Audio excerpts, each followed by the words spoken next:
A todos os caros amigos que estão na internet, né, que estão no Facebook, todos os amigos, né, os irmãos, as pessoas que estão navegando neste momento na web, né,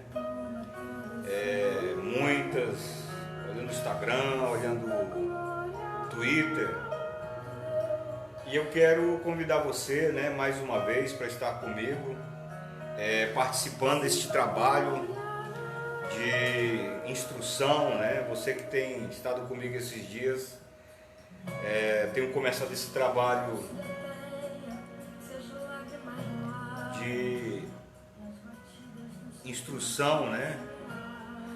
Nós temos estudado sobre o oráculo sagrado, temos estudado sobre a instauração, né, do sacerdócio de Cristo. Você que tem estado comigo, né, que tem estado participando de todas as mensagens, eu quero mais uma vez, né, agradecer a Deus pela sua vida. Esse trabalho não está sendo realizado para criar nenhuma vitrine para o Francisco, né? Eu não vivo de sacerdócio, né?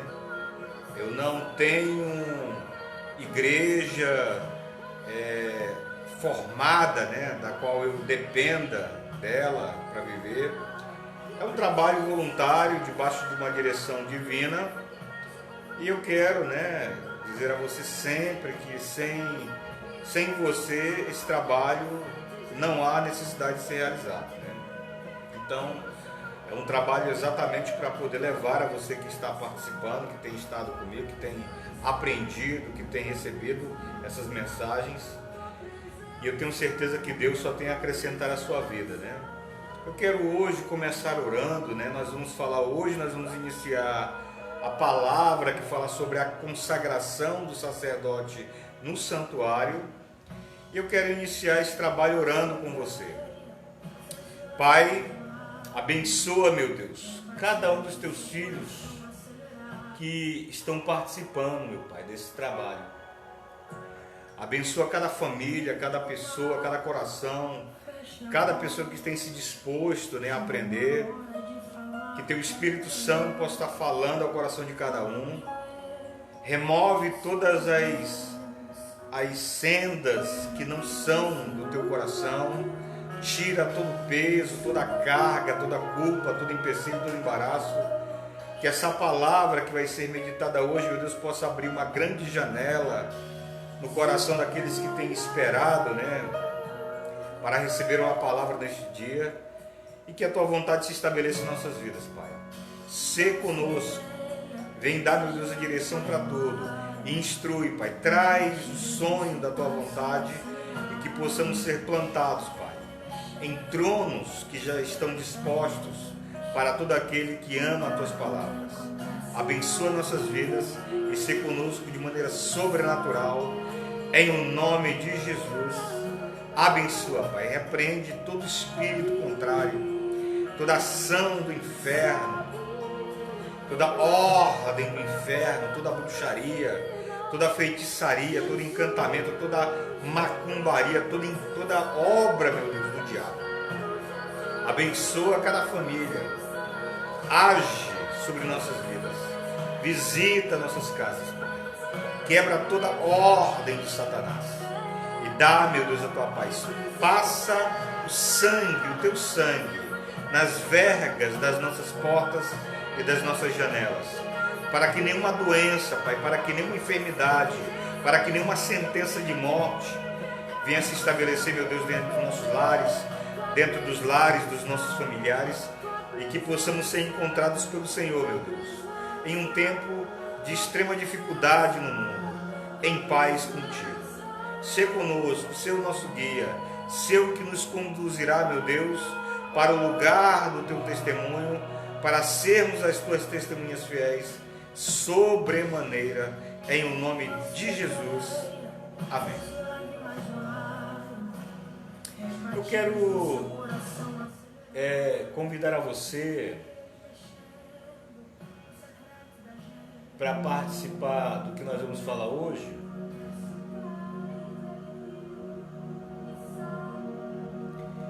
Eu quero convidar você a abrir a sua Bíblia no livro de Êxodo, capítulo de número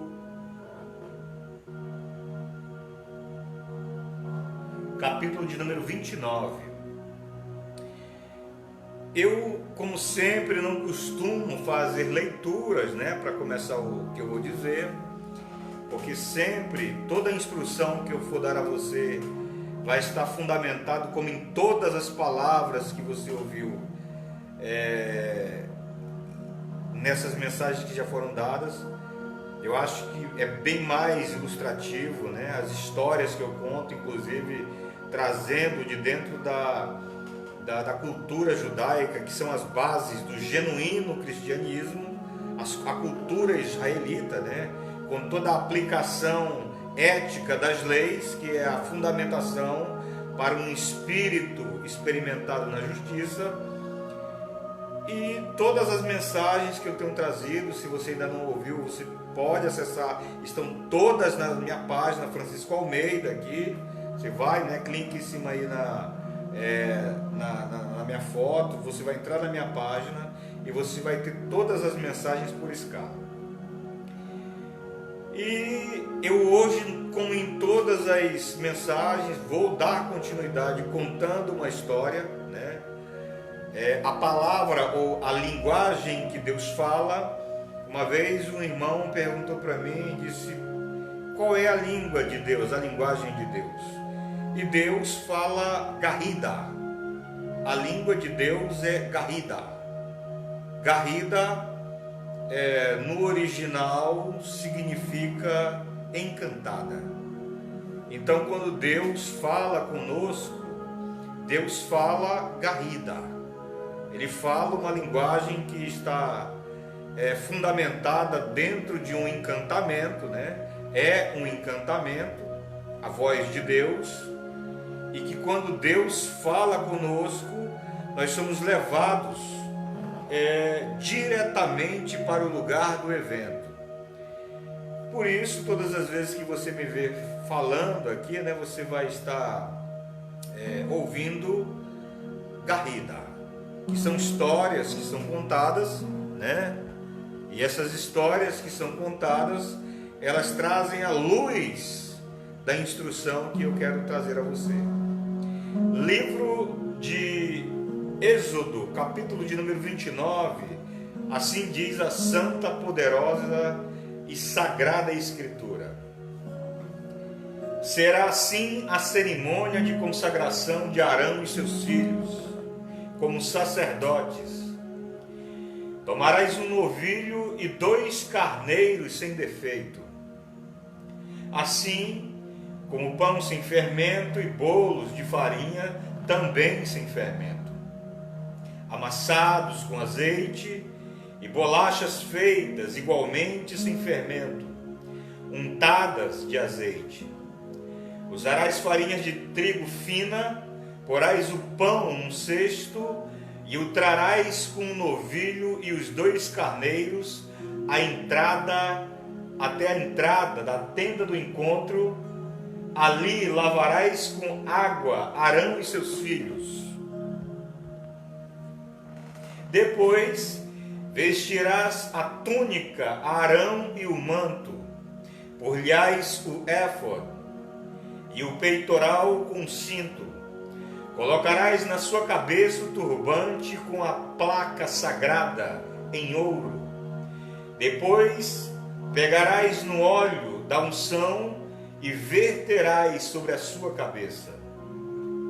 Seguidamente porás aos filhos as túnicas com os cintos entrelaçados e colocarás os turbantes nas suas cabeças. Deste modo lhe darás plena autoridade, e o sacerdócio lhes pertencerá por direito perpétuo.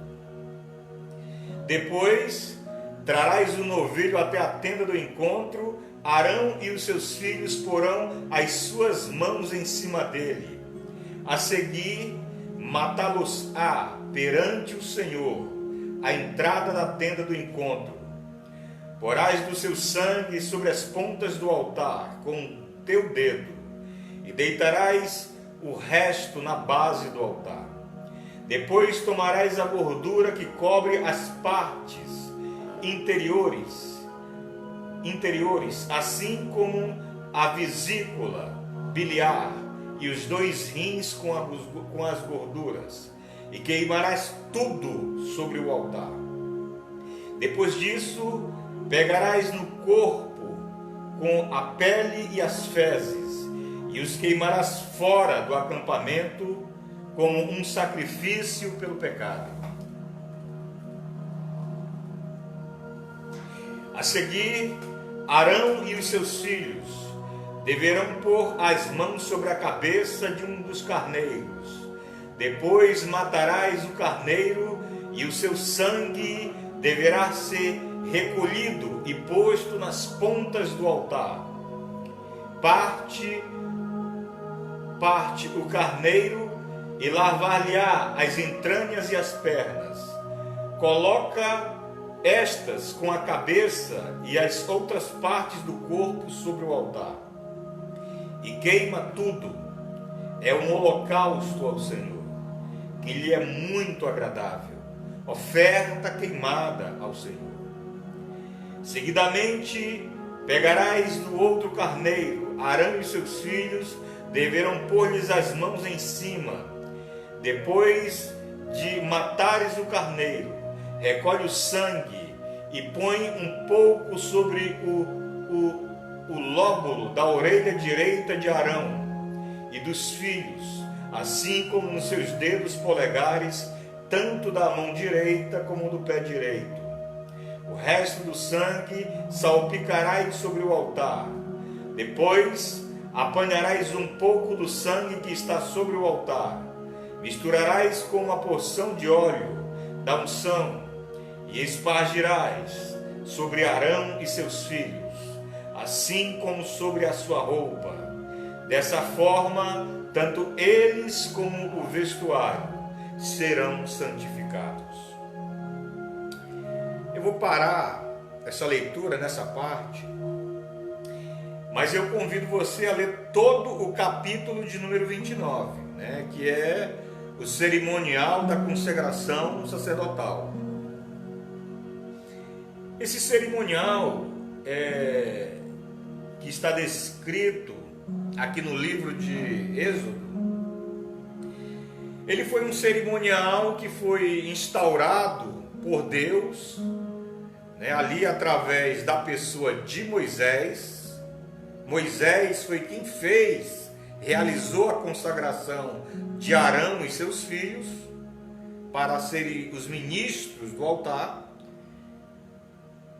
E o que você está vendo nesse texto, quando você lê o capítulo 29, não é somente a consagração ou a chamada ministerial de um sacerdote. Você está vendo a apresentação de um sumo sacerdote, que é Arão, e a linhagem, que estaria ali ao seu dispor, que são seus filhos, para poderem fazer a ministração no altar do Senhor, na tenda do testemunho. Essa consagração foi a consagração, podemos dizer que é a consagração primordial. É sob a ótica dessa consagração que nós conhecemos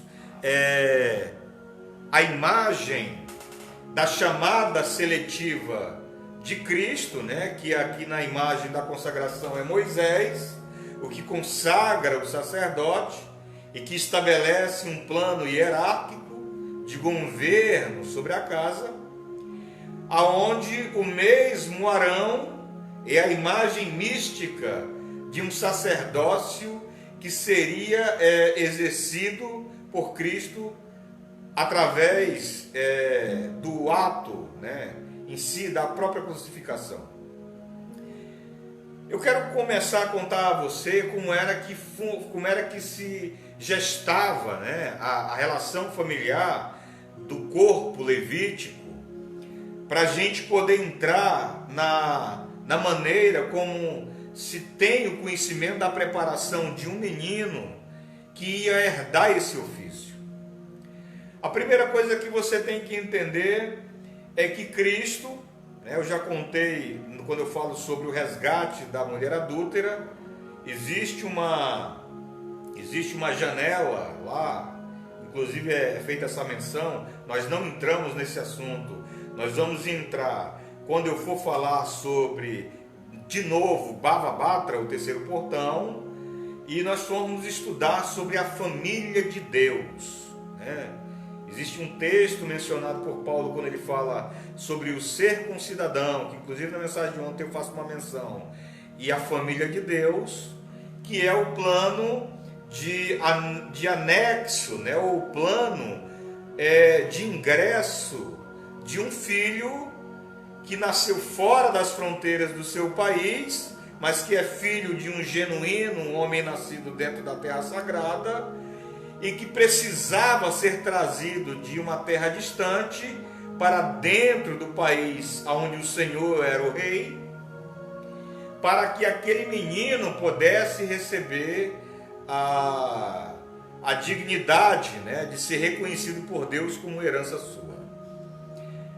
No assunto de ontem, quando eu faço essa conotação com relação a essa chamada de um menino que foi gerado fora das suas fronteiras e que é levado para dentro da terra de Israel para ser ali, né, recebido por Deus como herança, é uma imagem figurada que nós temos, né, desse plano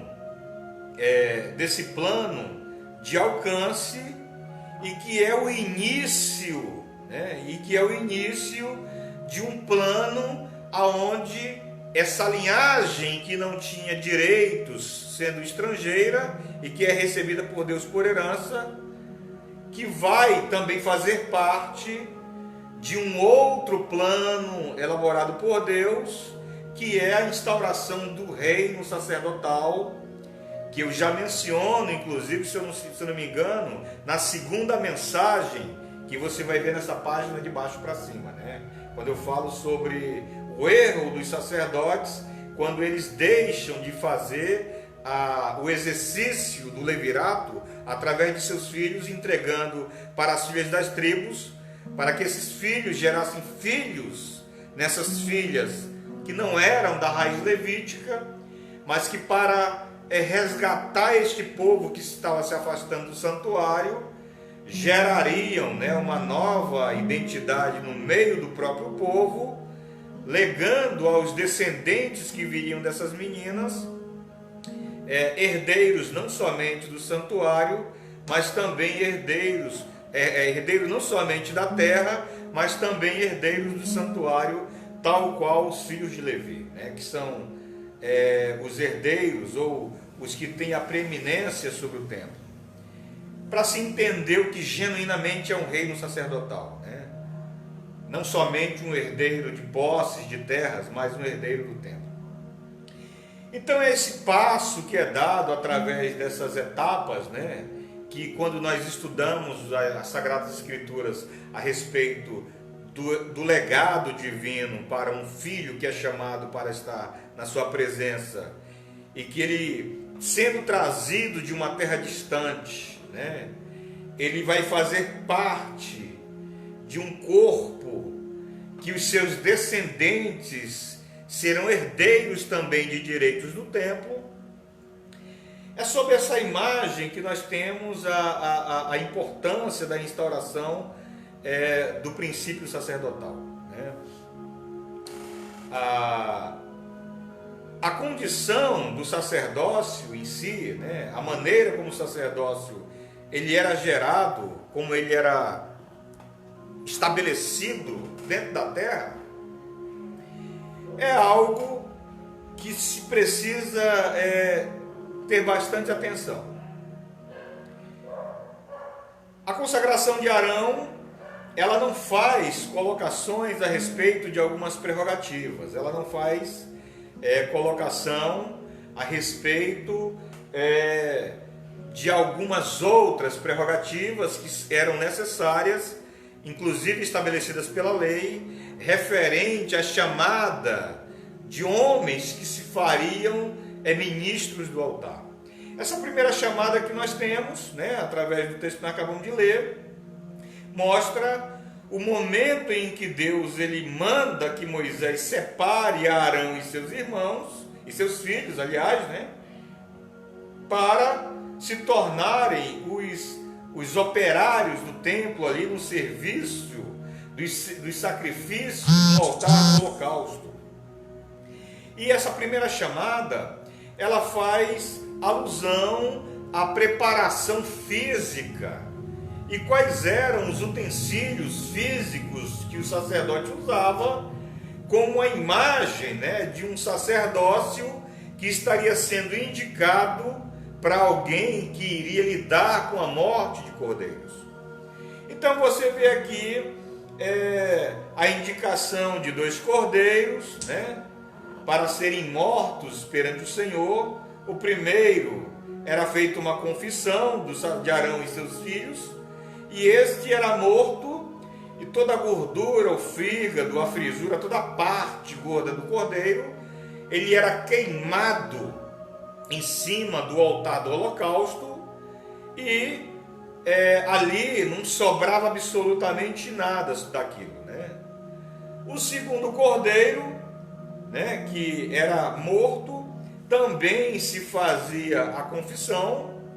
Uma das coisas que se tem a respeito do primeiro cordeiro, a diferença entre o primeiro e o segundo, é que o primeiro cordeiro, ele se fazia a aspersão do sangue sob as pontas do altar, né?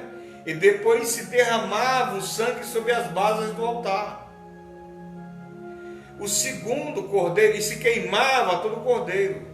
O segundo cordeiro, ele já era um cordeiro para a expiação que se levava ao Santíssimo, né?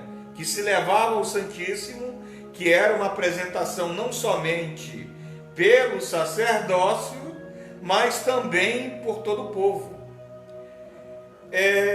Essa consagração inicial que nós temos aqui no texto que nós acabamos de ler, que foi a consagração, a primeira consagração sacerdotal, ela não traz algumas prerrogativas que você vai ver a respeito da expiação anual que se fazia anualmente, que o sacerdote realizava, ou o sumo sacerdote realizava, não somente em favor de sua casa, como em favor de toda a nação, que são os 2 bodes, que nesse primeiro evento eles não aparecem, né? Eles não aparecem, porque foi a instauração do ofício sacerdotal, e ali você tem somente a imagem dos 2 cordeiros e a apresentação, né, das untações, que são as ofertas de manjares.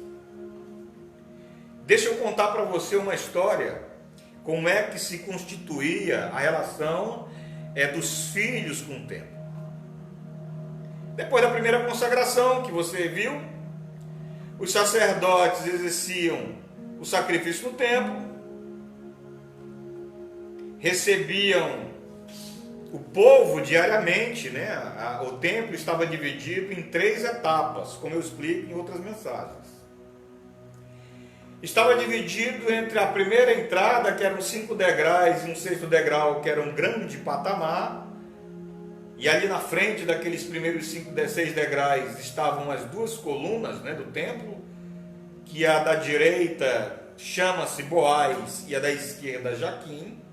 São 2 linhagens de filhos, a linhagem de Boaz e a linhagem de um filho nascido na terra e que gerou descendentes, resgatando a linhagem de um falecido, e a linhagem de Jaquim, que é a linhagem de um filho que nasceu de um pai indigno, mas que, amando a Deus, permaneceu na terra e foi absorvido através das linhagens do tempo e se tornou, né, a sua linhagem passou a se tornar uma linhagem sacerdotal dentro do santuário, porque Jaquim, as origens da linhagem de Jaquim, ela vem da linhagem de Gibeão, né?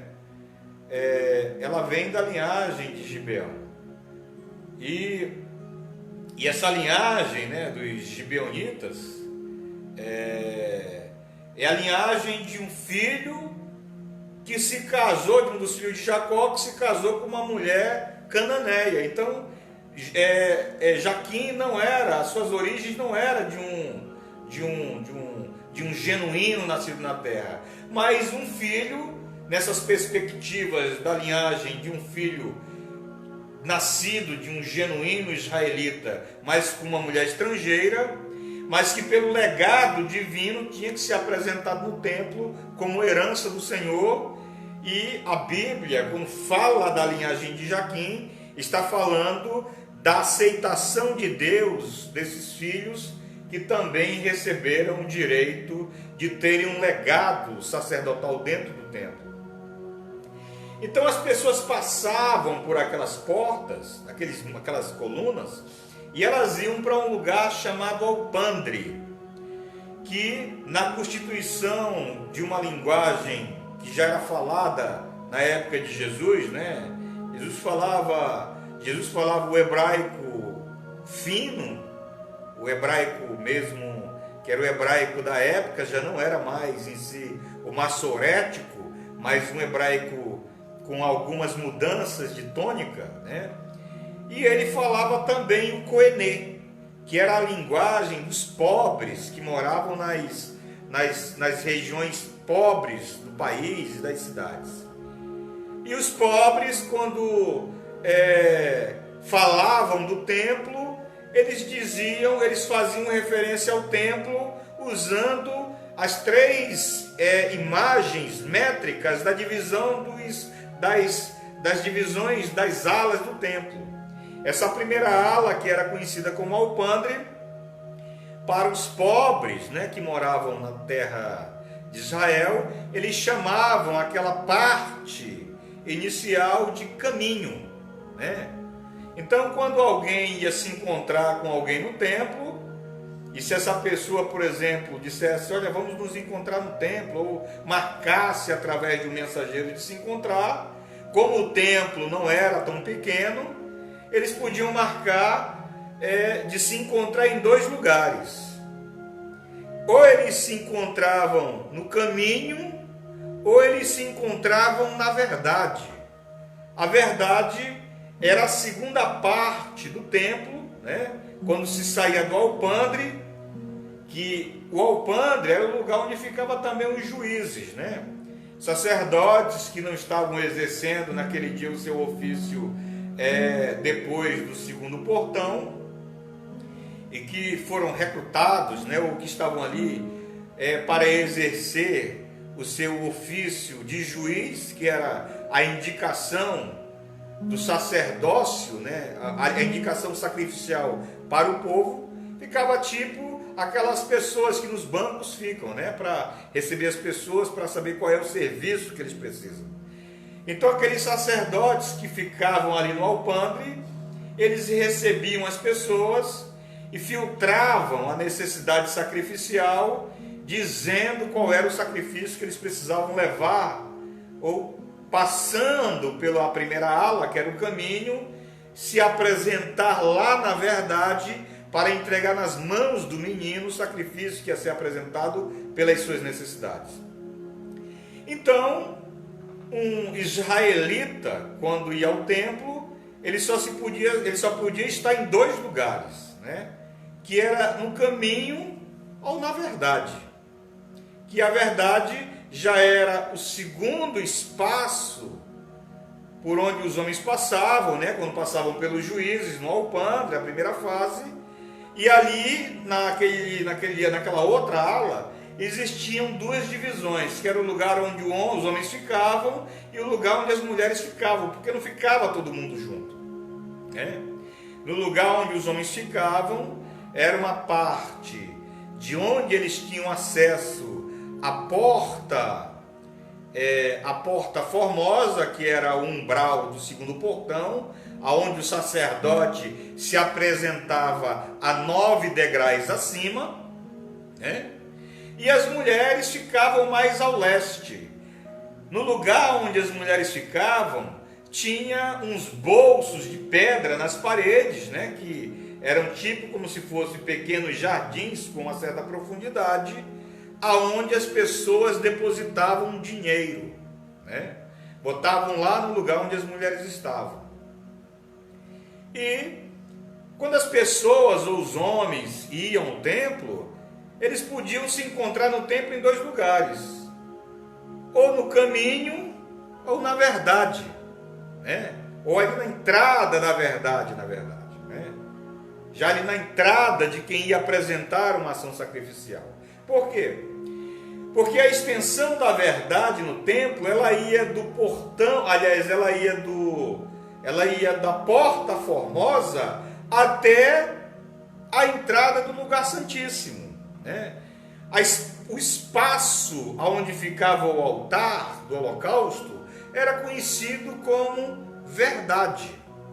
Então, quando Jesus fala sobre caminho, verdade e vida, ele está falando do alpendre, que era o lugar onde as pessoas se reuniam para receber o conselho do juiz.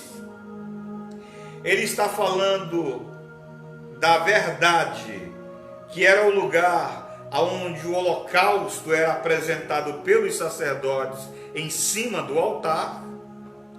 E quando ele está falando da vida, quando ele diz eu sou o caminho, a verdade e a vida, ele estava falando que a vida era o lugar aonde a Arca da Aliança estava, né? Que era o Santíssimo. Ali era onde estava a presença mais suprema, né, da glória de Deus. Então o povo, nessa relação com o templo, eles tinham essa identidade da subida ao templo e podiam se encontrar numa dessas extensões. A questão é referente ao que o sacerdócio era com o templo e todo esse plano, né, de apresentação sacrificial, girava em torno de leituras de linhagens.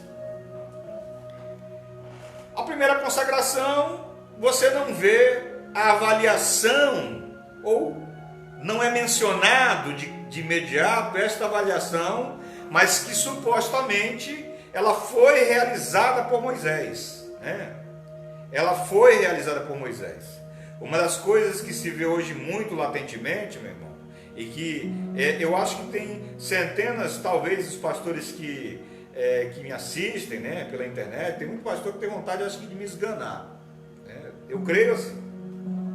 Deus me disse que tem pessoas que se sentem agredidas com as palavras que eu falo, mas que isso não cabe a ninguém julgar, senão a Deus, né? Porque eu não vou deixar de falar as coisas porque alguém ficou com raivinha, né? Mas o sacerdócio, nem todo sacerdócio que você vê por aí foi eleito por Deus, né? Há muitos sacerdotes que se autodeclararam sacerdotes e que são simpatizantes de uma palavra que está sendo anunciada, mas que de certa forma não sabem o princípio fundamental que preconizava a eleição de um homem para ser um representante de Deus mesmo. A lei sagrada dizia o seguinte, que nenhum filho, não era de homens do povo em si, mas que nenhum filho de sacerdote, que seria o herdeiro do ofício, poderia ter as coisas que eu vou dizer aqui para você. Ele não poderia ser sacerdote se o olho dele fosse desproporcional à cartilagem do seu rosto. O olho grande. Ele não podia ser sacerdote se a orelha dele fosse maior do que a proporcionalidade da cabeça. Ele não podia ser sacerdote se o nariz dele fosse maior do que a proporcionalidade do rosto. Como a boca muito grande. Ele não podia ser sacerdote se as mãos dele fossem desproporcional aos braços. Ele não podia ser sacerdote. né? Ele não podia ser sacerdote se os pés dele fossem maiores do que a proporcionalidade com o corpo. Ele não podia ser sacerdote se o testículo dele fosse muito grande, desproporcional ao tamanho também de um testículo saudável. Se o pênis dele fosse muito grande, ele não podia ser sacerdote. Se o pênis dele fosse muito pequeno, tem pessoas que têm uma doença no pênis, que o pênis fica bem pequenininho, ele não podia ser sacerdote. Então, o sacerdócio, ele era algo extremamente sério. Nem todos os filhos de sacerdote poderiam ser sacerdotes, meu irmão. Você vai ler, por exemplo, uma palavra lá no Apocalipse, que uma das cartas que Deus envia para uma das igrejas, e que Deus condena a doutrina dos nicolaítas, né? A doutrina dos nicolaítas, mencionada lá no livro do Apocalipse, era a instauração, né, de um legado patriarcal, de um sacerdócio, já dentro do mundo cristão, onde os homens, né, que na época eram os pastores da época, estavam tentando remontar o legado levítico de herança do direito sacerdotal dentro do cristianismo. Só que para o mesmo legado levítico, nem todos os filhos de sacerdote poderiam ser sacerdote, fazendo essa avaliação, né, da imagem corporal, como uma indicação de que nem todos aqueles que são filhos de líderes espirituais também poderiam herdar o direito sacerdotal se não estivessem sob a prescrição da imagem, da chamada de um homem que está especificamente preparado e que ele tem perfil para ser um sacerdote. Não tem pastor, que mais tem, meu irmão? O filho é prostituto, é ladrão, pega as irmãs tudinho da igreja, é um escândalo, e o cara mantém o cara lá em cima do altar, né? Mantém ele sendo ali porque é o filho dele, e está manchando a imagem de um legado que por Deus foi condenado dentro da mesma linhagem levítica. Porque quando Deus ele instaura essa avaliação do perfil de um sacerdote, mostrando como se devia fazer essa avaliação no corpo do homem que iria herdar o direito de exercer o ofício, como uma imagem de traços da personalidade de um homem que trazia nas suas insígnias os defeitos. Gente que escuta demais, boca grande, gente que fala demais, mão grande, gente que rouba, pé grande, gente que se apressa a fazer aquilo que não deve, né? Todos os defeitos que eram indicados no corpo de um sacerdote que era chamado para ser o espelho da perfeição diante de Deus, eram representações dentro do corpo físico de traços da personalidade de homens que não poderiam ser eleitos para serem líderes do povo. E aí, esse perfil que a lei reza, se você for ler a lei de Deus, você vai descobrir que isso está na palavra de Deus, né?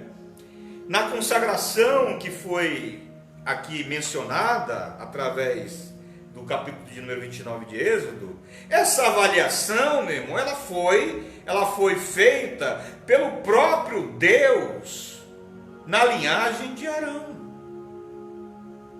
E você vê que quando você vai ler a história do livro de Êxodo, que Deus mata 2 dos filhos de Arão e só ficam vivos 2, só Itamar e Eliezer, que dão continuidade ao sacerdócio.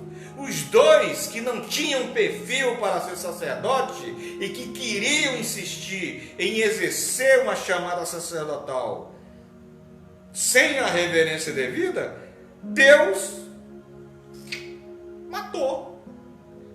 queimou, fulminou, queimou, ali foi fogo, queimou, ficaram carbonizados na entrada do Santíssimo.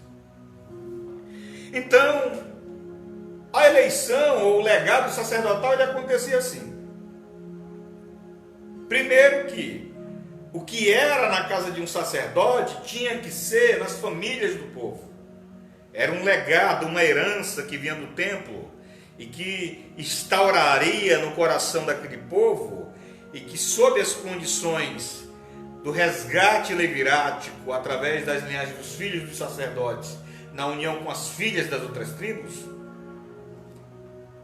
a aproximação dessas linhagens com o templo já tinham as prerrogativas da boa convivência do sacerdócio na sua casa, que respingava no povo. Um sacerdote que é um homem de Deus, que tem caminho com Deus, um povo que vai andar com Deus. Um sacerdote perverso, decadente, mentiroso, enganador, um povo enganador, decadente e ladrão. Na casa de um sacerdote,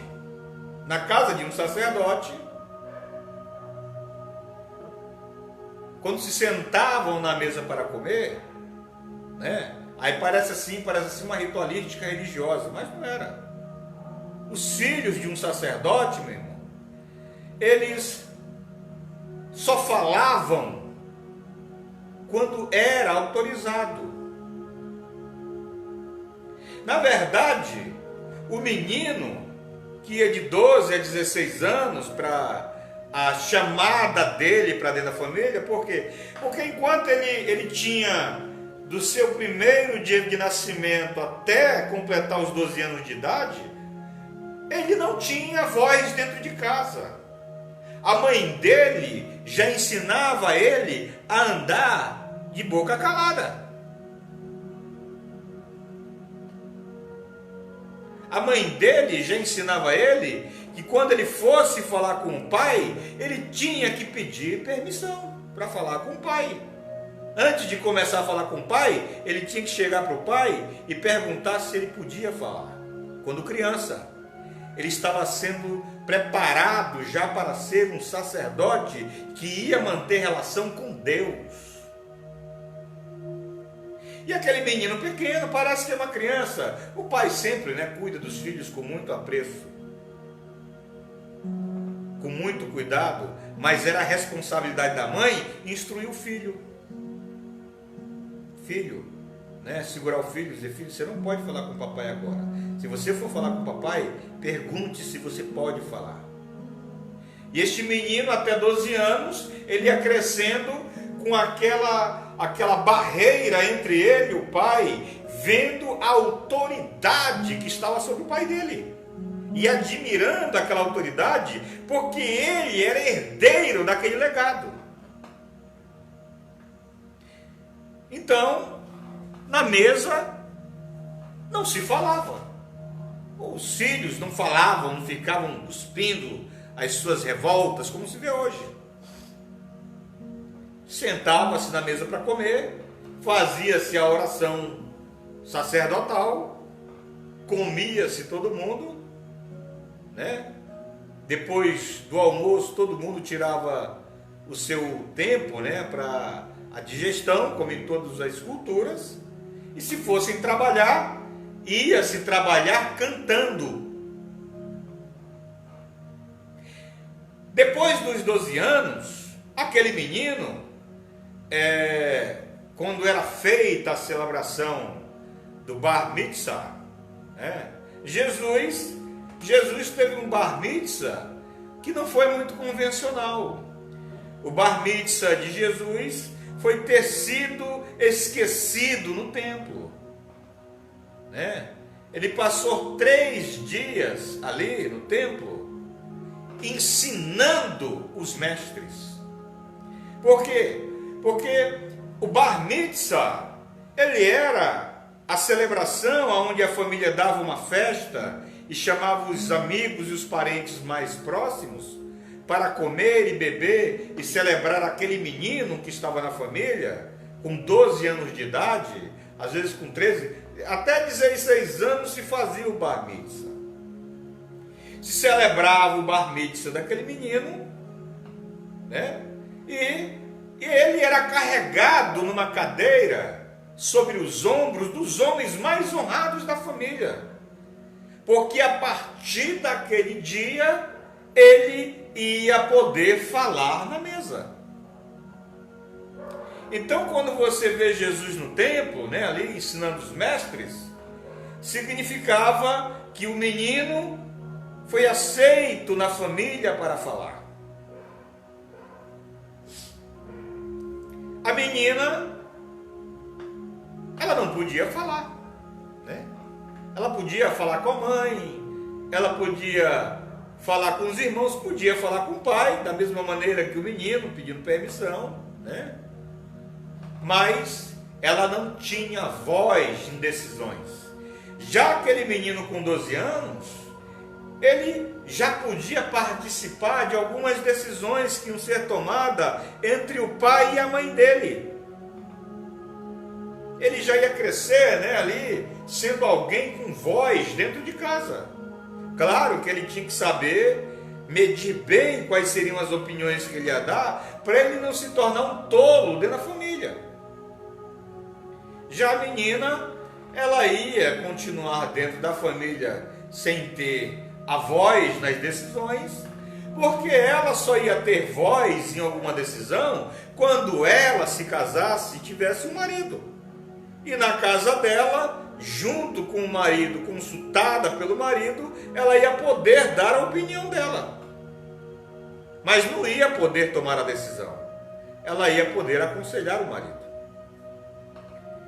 E esse menino que ali, aos 12 anos, né, passava pelo bar mitzvah, depois de ter sido celebrado aquela apresentação ali, na presença, né, dos familiares da família, ele começava agora, já dava início à marcação de um trabalho que ele ia ter que aprender.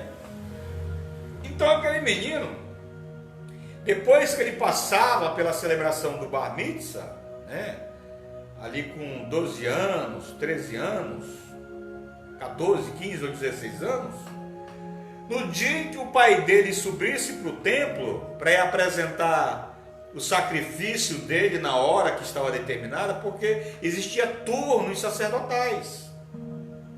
Aquele menino já era levado pelo pai, né? Ele já era levado pelo pai dele, e ele ia ser recebido no templo,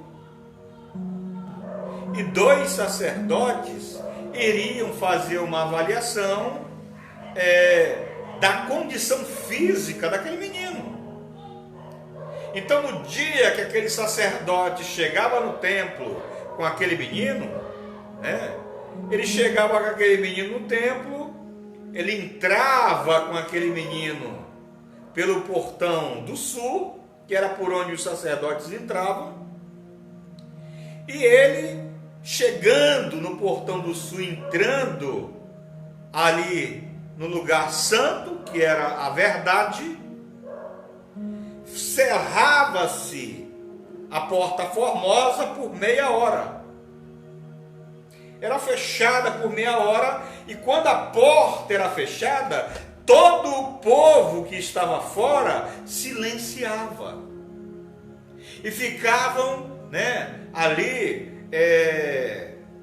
esperando aquela porta se abrir. Por quê? Porque um novo sacerdote estava sendo indicado para iniciar a sua vida de aprendiz.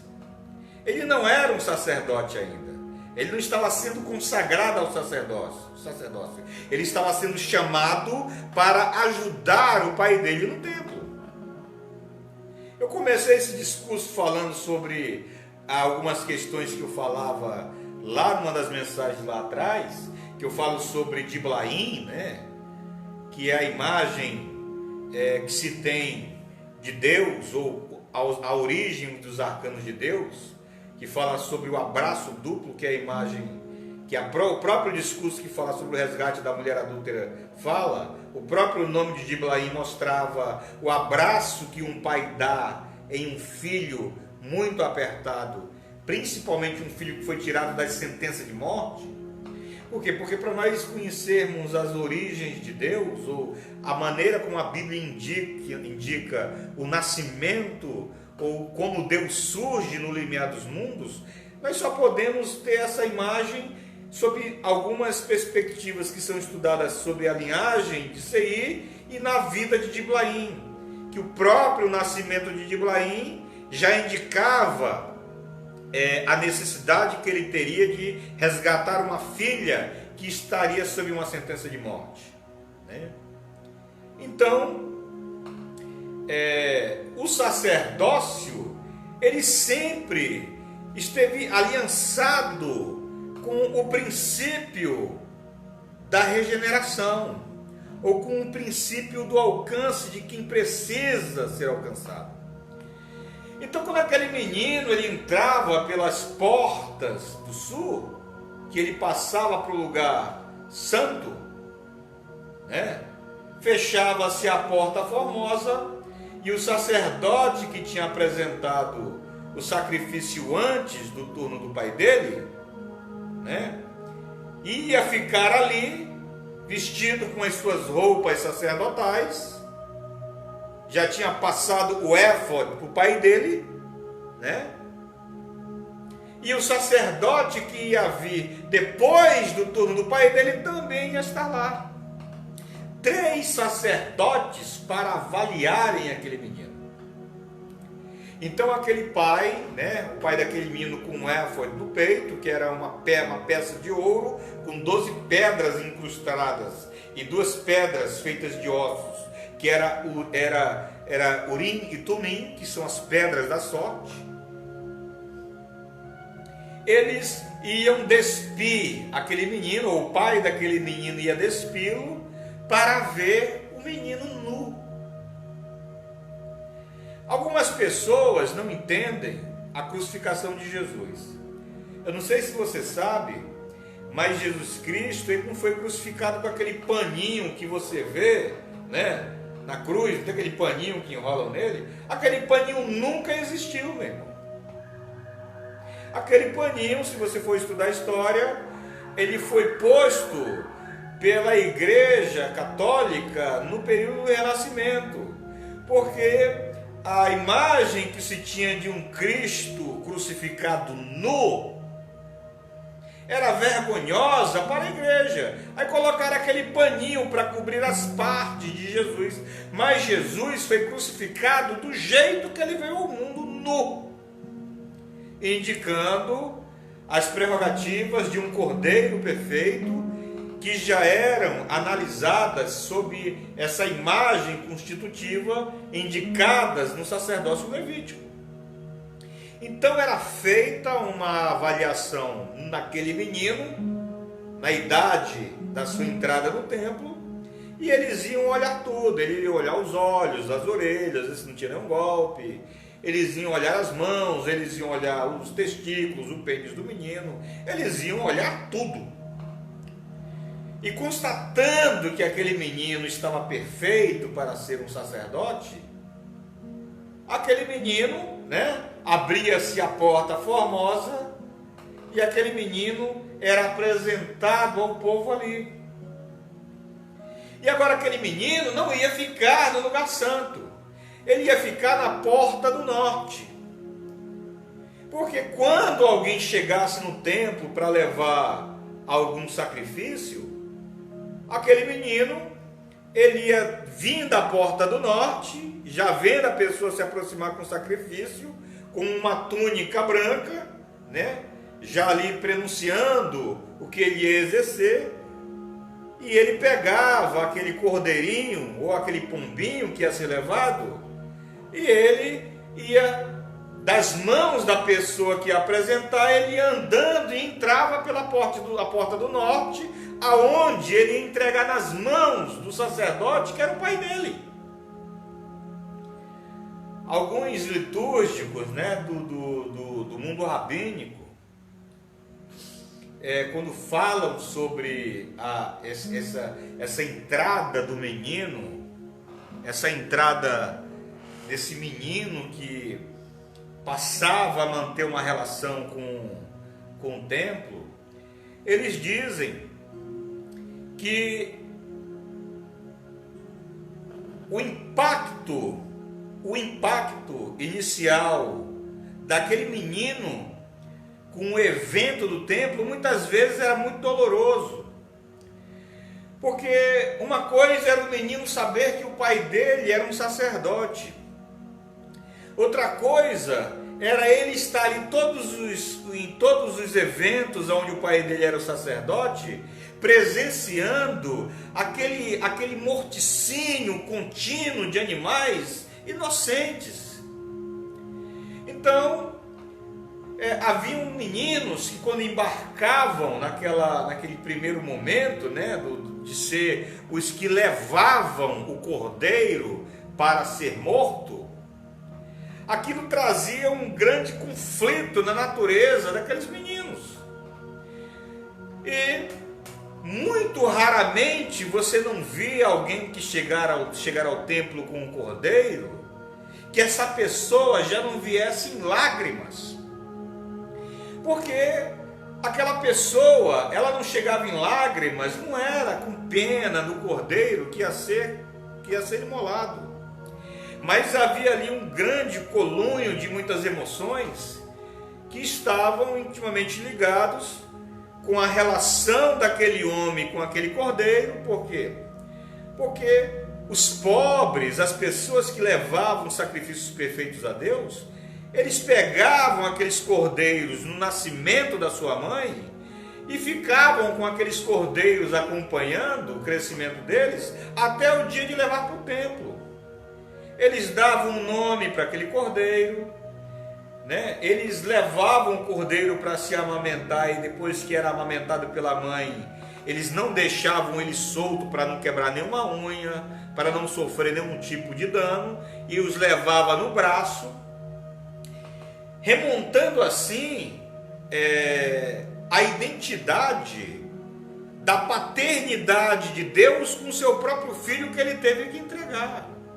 Então, essa identidade construída entre a pessoa e o cordeiro que ele ia entregar, era a maneira que Deus encontrou de trazer para o homem que ia entregar um cordeiro o sentimento de um desvencilhamento sob essa cortina de uma morte, que era como se ele fosse entregar o seu próprio filho diante de um altar que iria imolado. Mas como eu falei para você, o conflito no coração daquele homem que ia entregar o cordeiro era tão grande que se confundia com algo tão sobrenatural, que aqueles homens chegavam no templo com aquele cordeiro para apresentar a Deus, já sob uma grande cortina de glória. Por quê? Porque ao mesmo tempo que eles estavam vivenciando a paternidade de Deus com o seu filho, que ele ia ter que entregar, né, eles vivenciavam a entrega deste filho para um Deus imortal, que tinha o poder de trazê-lo de volta da morte. Mas para aquele menino que estava recebendo aquele cordeiro, um menino de 12 anos, de 13 anos, quando ele via aquele homem vir em lágrimas, muitas vezes ele não conseguia discernir de maneira imediata esse grande misto de emoções que acompanhava aquelas pessoas que chegavam no templo, que já eram pessoas conhecidas de Deus. Então, quando aquele menino recebia aquele cordeiro de um homem em lágrimas, aquele menino começava andando daquele homem na direção de seu pai,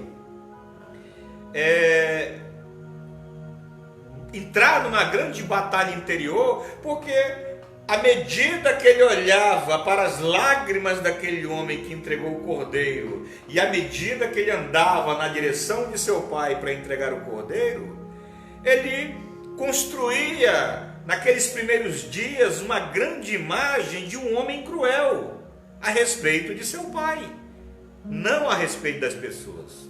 Por quê?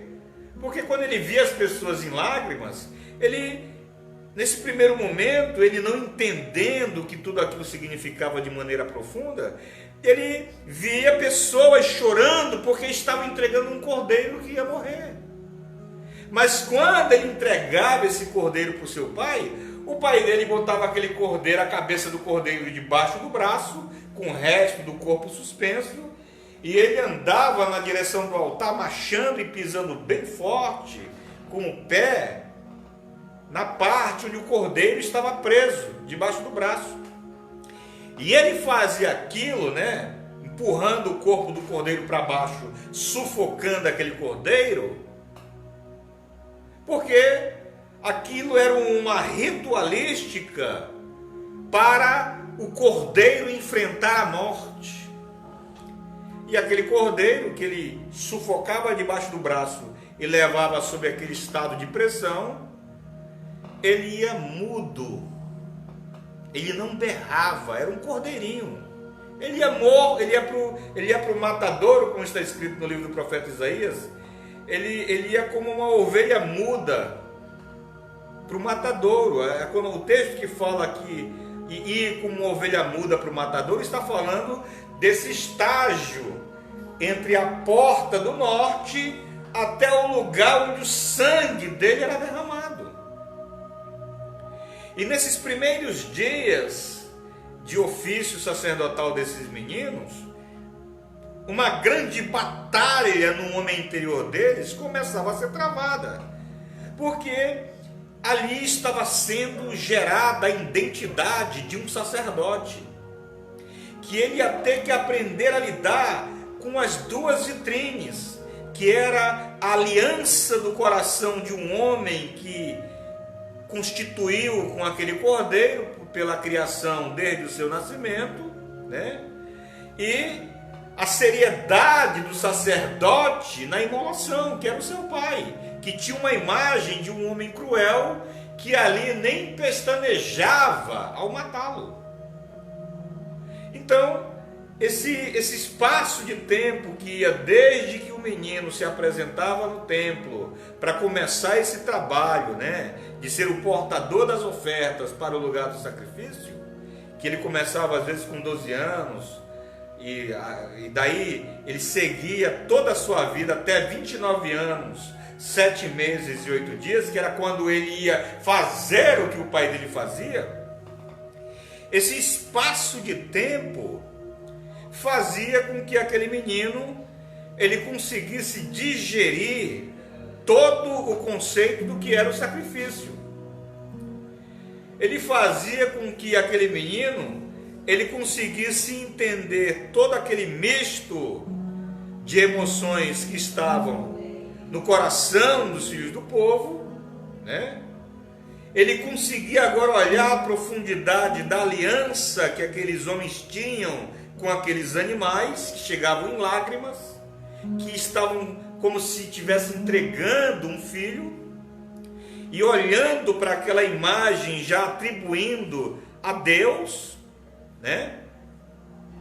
E eles conseguiam entender já na vida de seus próprios pais, que eram os que exerciam ali o morticínio, que imolavam com uma faca de pedra aquele cordeiro, eles conseguiam entender a necessidade daquilo que estava sendo feito em favor daquele mesmo povo que chegava.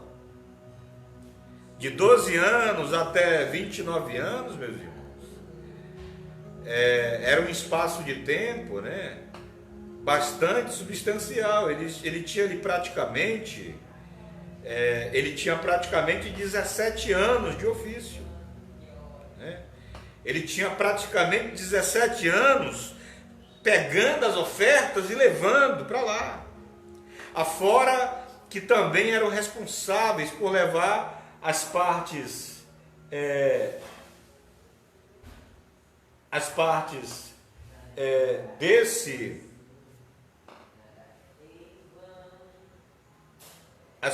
desse sacrifício, né?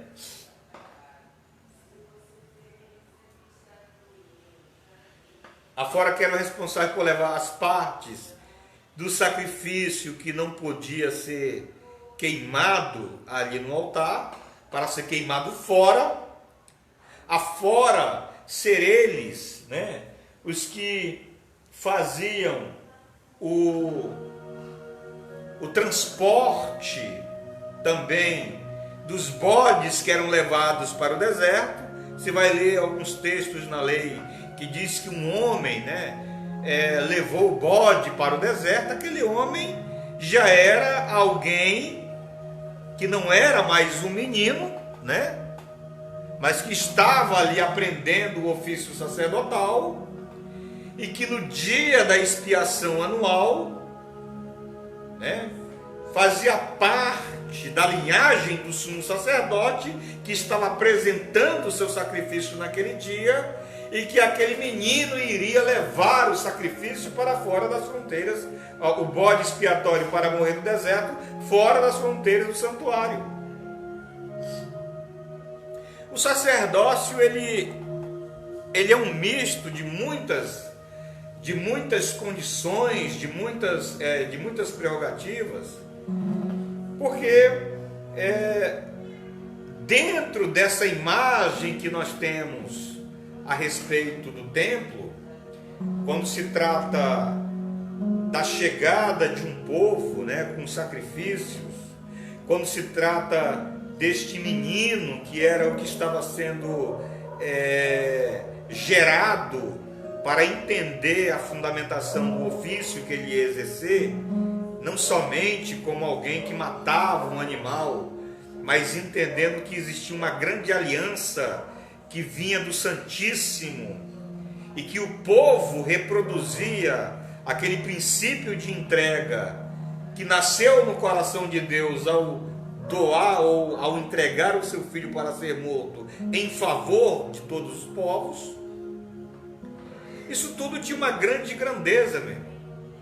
E era sob essa constituição de alguém que entendia qual era a fundamentação do sacrifício e qual era o favor que ele trazia para dentro do país, que este homem que saía de dentro do santuário e voltava para sua casa, ele conseguia voltar em silêncio e com muita dignidade olhar para a sua família, né? Sabendo que o exercício daquilo que ele estava realizando ia produzir paz, não somente para o país, mas para dentro da sua casa. E essa imagem que se tem da constituição da família, né, de como se lidava com a família, de como se tinha essa relação que não era construída com muitos discursos do direito de quem estava dentro do lar, mas sob a maneira de como todos liam as suas obrigações dentro do lar, inclusive com relação às ordenanças emitidas pelo sacerdote, que era o líder da casa. Essa imagem, ela é uma reprodução de uma vitrine que se tem a respeito do perfil de uma família que Deus chamou para ter uma vida sossegada, mas que Satanás ultimamente tem levado para dentro dos lares um espírito faccioso, e que nós sabemos que muita gente vai acordar quando Deus fizer a contagem e a divisão dos cordeiros e dos bodes, né? Irão acordar na reconstituição de uma linhagem dos filhos de Gomé, porque você vai estudar sobre a linhagem dos filhos de Gomé, a linhagem dos filhos de Jafé, né? Você vai descobrir, que os filhos de Gomé são os filhos da mulher que se arrependeu. Mas os outros filhos ascendentes, né, ali de Jafé, que inclusive são 6 linhagens, que é Javan, Tubal, Meseque, Tirais, né? E tem Magog e Gomé. Você vai ver que Javan, Tubal, Meseque e Tirais não estão contados no livro da vida, que é o comportamento introjetado por uma sociedade que perdeu a imagem do significado da entrega para a restauração da casa e que se envolveu com muitos discursos comprados, né, sobre a ideia de um direito que não encontra um lugar de paz e que biblicamente são os vestígios de um mundo que foi levado à segunda morte. Isso nós vamos falar quando formos falar sobre ainda, né, o terceiro portão, que eu já comecei a falar em algumas mensagens aí, e que nós vamos fazer um discurso, como eu comecei falando aqui, sobre a família de Deus, que é estudada sob a imagem dos filhos do reino de Seir. Mas o foco da nossa mensagem de hoje é esse: você entender como se fundamenta esse princípio da chamada desse menino, né, que está sendo gerado para ser um sacerdote. Esta é a primeira parte da mensagem sobre a eleição sacerdotal. A nossa próxima mensagem nós vamos dar continuidade e nós vamos falar sobre o Yom Pur, o dia do perdão.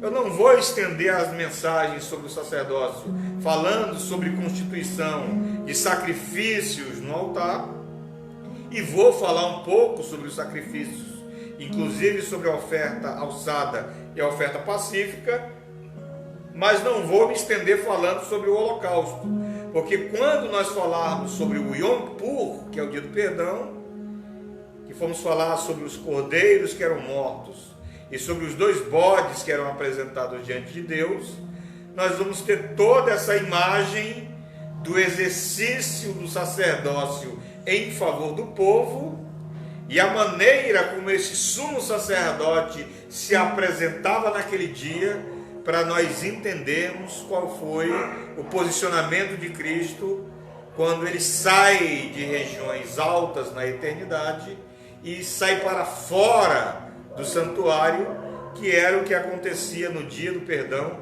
quando o sumo sacerdote saía das fronteiras do templo e espargia sangue sobre o povo, e assim Deus perdoava todo o país, né? O sacerdote não podia sair das fronteiras do templo. Se ele saísse com as roupas sacerdotais, todo o povo, o pior pecados que tivessem cometido, teriam que ser perdoados. E a vinda dele aqui neste mundo fala disso, que o sumo sacerdote saiu das fronteiras do templo e foi para fora para santificar o povo. Mas essa história nós vamos contar na próxima mensagem, e que Deus nos abençoe. Pai, sê conosco, meu Deus, que a tua palavra, meu Deus, permaneça em nós, que o teu bem, meu Deus, se estabeleça em nossas vidas, que as tuas verdades se façam fiéis. Abençoa, meu Deus, todas as famílias que estão acompanhando essa mensagem. Abençoa, meu Deus, cada coração, cada entendimento, cada pessoa que tem se disposto a ouvir essas palavras. Abençoa, meu Deus. Prospera todos.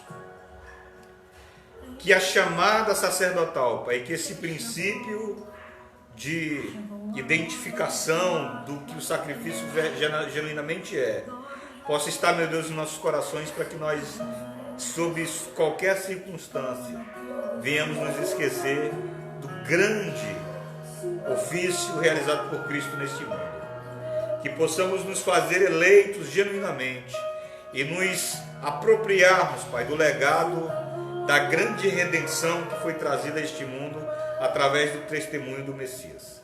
Abençoa nossas casas, prospera, repreende a Satanás, quebra todos os dentes dele, Pai, com pedrinhas de areia, e nos dá a tua paz de maneira sobrenatural, em nome de Jesus. Amém. Que a sua palavra esteja em nós, meu irmão. Que o seu poderio se faça verdadeiro em nossas vidas. E que você possa estar comigo na próxima live, né? Para receber o rema, que é tremendo. Fui! Até a próxima!